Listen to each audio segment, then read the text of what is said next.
Hello folks, I'm out a little early today. Today is around 10 o'clock and normally I don't get started until afternoon, but I've got a goal today to get that truck all one color. So I've got to finish the sanding with the sander and then go back and sand all the small areas that I couldn't get with the sander, so by hand. So today, by the end of the day, we will have the truck all one color. I will stop for a few minutes and talk a little bit about the modification that I need to do to that Harbor Freight purple gun, and then hopefully that gun will work out well and we'll be able to spray all of the truck with that gun. If not, then I'll use one of my other guns for it that I know can handle it. But I was hoping to be able to use that one for that purpose, for priming. So I'll bring you along for the ride, and we'll see how far we get today.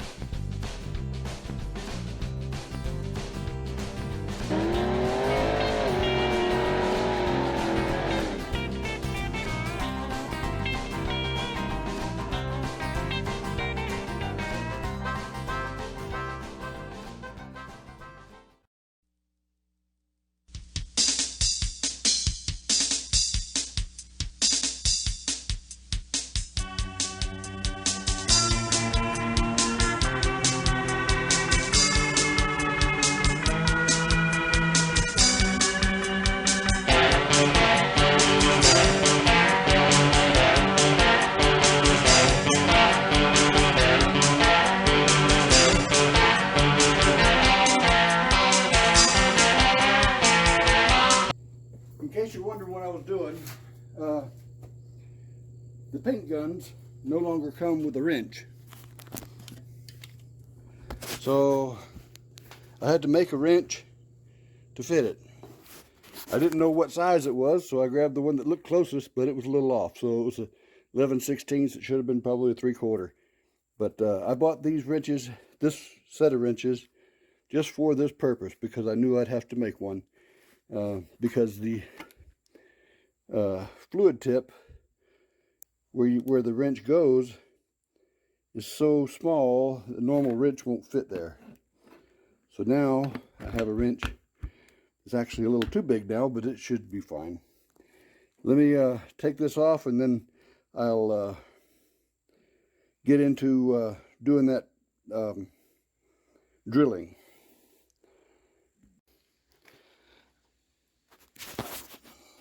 Okay, I got the fluid tip chucked in a vise with the wrench holding it. I don't want to chuck the fluid tip itself into the vise because it has areas on the fluid tip. Where is it? There it is. That are tapered and are machine finished, so you can't. Wish this thing would focus. There you go. It's tapered with machine fitting, so you don't want to damage any of that, because then it won't seal to the fluid, to the spray cap. This part. The drill size that you use, according to Alan's Garage, so he's got 2 videos on this, one where he did the modification and one where he sprays with it, is a 5/64, which equates to a 1/2 inch. I'm sorry, 2 millimeter. So I'm going to try to put this in the wrench.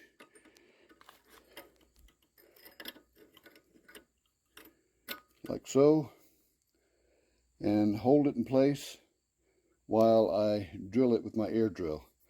My regular drill, my electric drill, it's got problems in the chuck, so I'm having to use my air one.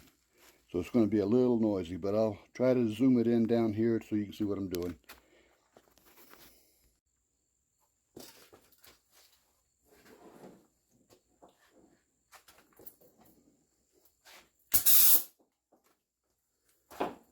All right. Here goes nothing.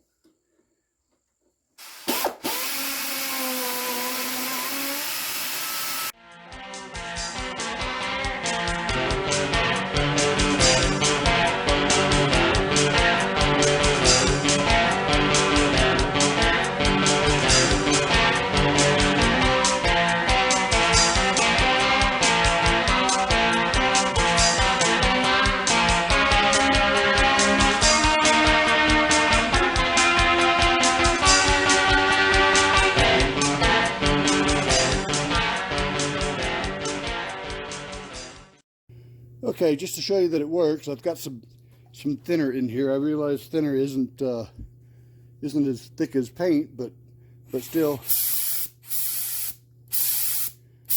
pretty nice pattern. A lot of fluid coming out. This is just basically cleaning the gun. So now I have to make a confession about a problem that I had with an earlier video. When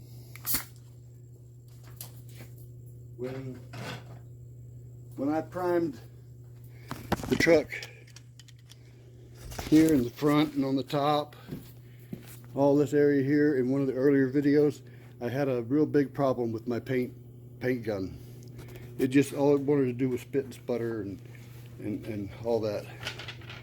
I figured out what the problem was. I was using my hose that I usually use for, here it is, that I usually use for all of my other equipment, when I should have been using the one here that I can regulate down. So right now I've got it sitting at about 50 pounds of pressure, and that seems to work pretty good. But 120 pounds, 130 pounds of pressure didn't work at all. So that was my mistake, and I make a lot of them. But so now the paint gun's done. The paint gun's done. I made the confession. I did something screwy, but now I'm going to go ahead and sand, and we'll, like I said, I'll probably put some of it in there, but it'll be all fast forward, and I'll be quiet. I'll just work. I'll get busy. Okay, everything is done sanded. I'm going to take a little break and then start taping. Not a whole lot to tape off, to be honest with you. Everything's pretty much removed. The windows and the vent windows, which eventually I may actually change those vent window gaskets anyway, so I'm not really worried about those too much. But I might take the poverty caps off, the hubcaps, dog bowls as they call them, just so that they don't get paint on them. But I'm not worried about the wheels. They're going to be repainted. The tires are going to be replaced. So that's about it. Blow it off, wipe it down. After I tape it up, blow it off, wipe it down, and then I'll bring you back when I start painting. Okay, I'm ready to put primer on this thing. I don't know what time it is, but I think it's around 3 o'clock. I've got the few things taped off that I wanted to tape off. Everything has been wiped down with acetone or denatured alcohol. The only thing I don't have is a mixing cup. So I've got this old, I saved these cashew shells or boxes and peanut boxes, and I wash them out real good and dry them out before I bring them out here, because I might use them for parts. But today I'm going to be using it for mixing. This primer is supposed to be mixed 1-to-1 with the reducer. So if you buy 1 gallon of this and 1 gallon of that, it doesn't leave you a lot of stuff to clean the gun with. So I got acetone to do that with.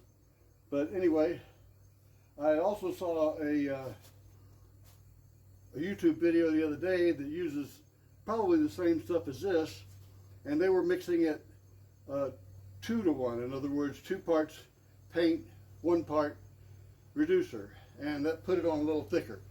So as I go along, I'm going to experiment. I'll start off with 1-to-1 and see how well that's covering scratches and things like that. If it's not doing too well, then I'll go to the 2-to-1.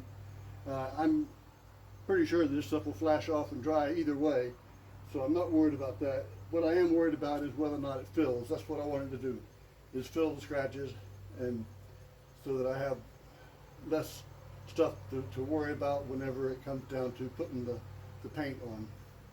So I'm going to take a little break, and then I'll start mixing this stuff up and start putting it on the truck, and I'll bring you along for the ride on that. All right. Sure is a pretty day here in West Virginia. I can't think of anything I'd rather be doing today than painting this truck. I sure am glad it's not raining or snowing or sleeting or windy or whatever, because I've got these doors open so that I can see and actually get to the back of the truck to paint it, and the beautiful weather sure is helping. Getting ready to mix the paint. This is kind of what I was afraid of with this stuff. Got a lot of solids in it, and the solids have a tendency to settle to the bottom. Check it out. So I've got a paint mixer that I need to hook to a drill and mix it up a little bit. So I'll be a few minutes before I start mixing the paint up. Well, I ran the Super Stir 5000 through it. It's better, but there's still some clumpy stuff at the bottom, right along the corner. So I'm trying to get it out now with the paint stir, and then I'll run that thing back through it again for just a few minutes, and it's pretty thick paint. In case you ever use this stuff, you might want to take it someplace where they can, or buy it from someplace where they can put it in a paint shaker and get it all broken up for you, especially if you plan on using it that day or within a reasonable period of time. This stuff probably sits on the shelf for years before it actually gets sold. I think it has a shelf life of 5 years. So I'll run that mixer there through it a little bit more, and then start mixing it up and putting it on the truck.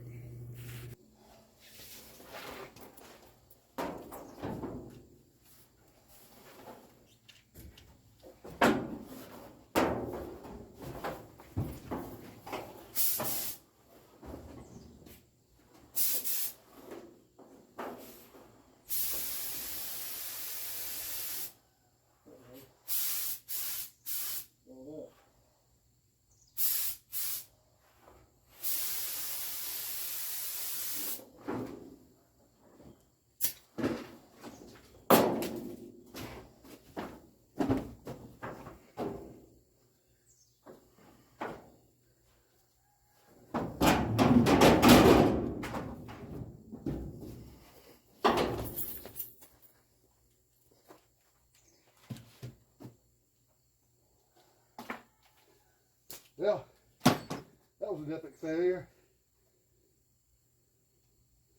Don't know where it's coming from, but it's splattered all over the place.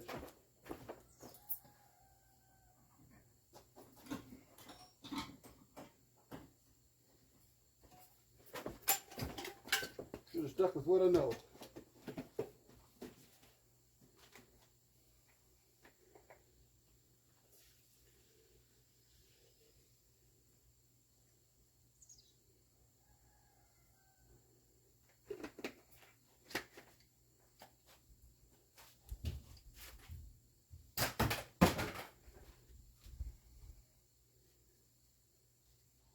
Yeah, that's good. Much better.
Okay, got about a quarter of a can left, maybe, something like that. So I still have room for touch-ups if I need to, but I'll bring you back here in just a minute and walk you around.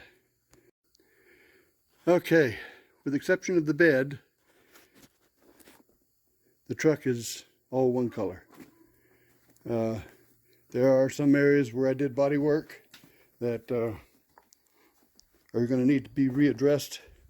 The hood that I shredded over for so long, from what I can tell, looks great. I put some extra thick coats on the hood and the top up here because of the pitting that it has.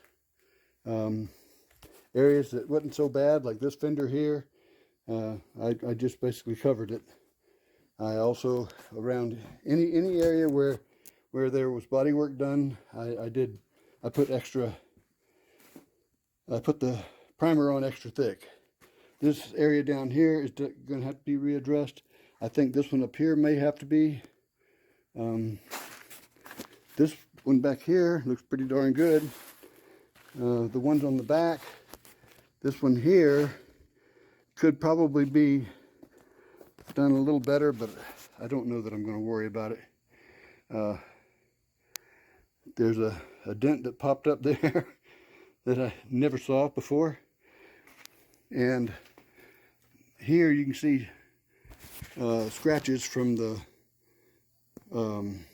36 grit all in that area there. I must have hit that 5 or 6 times, so maybe because of that it'll all be smoothed out. This stuff, I tried to make it run.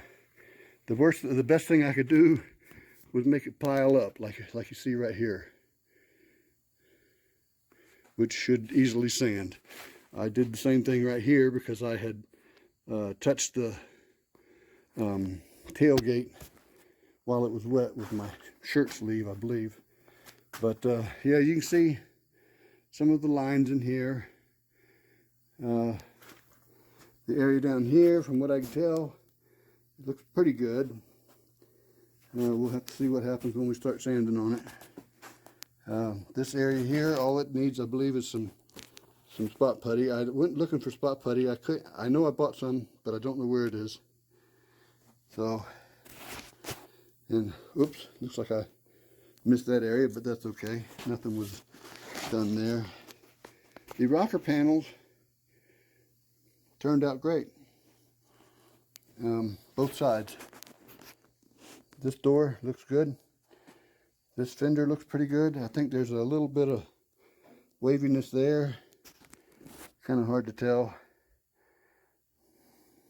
We'll find out when we sand. But yeah, it's all one color, guys. I'll be right back with a little bit of an outro. Okay, well, as you saw, I had my problems with that Harbor Freight purple gun thing. I don't know what I did wrong or what was wrong, but when it was spraying fine, but it was also spraying out the bottom, splattered. So the whole top up here has splatter all over it, which is not a bad thing. I mean, it has hits from rust anyway, so might have helped it. But I mean, I didn't want the whole deal to go that way. I'd be wasting a lot of paint. So, and this thing here, that's about as worthless as boobies on a boar hog. I tell you what, it's great for holding it, but as far as for holding this thing, once you start putting it in, it starts moving all over the place, and there's no way to tighten it down. So, I wouldn't recommend that, unless you just need it to hold it, to pour stuff in. For that, it's great. Anyway, it's done. I don't know when I'm going to get back out here in the garage again to start sanding on this thing. I need to get some flat black, some spot putty, and start working on getting it ready for the red paint. But I sure appreciate you guys coming along for the ride. and have a beer on me, or for me. I don't have any here. Thanks. Please like and subscribe.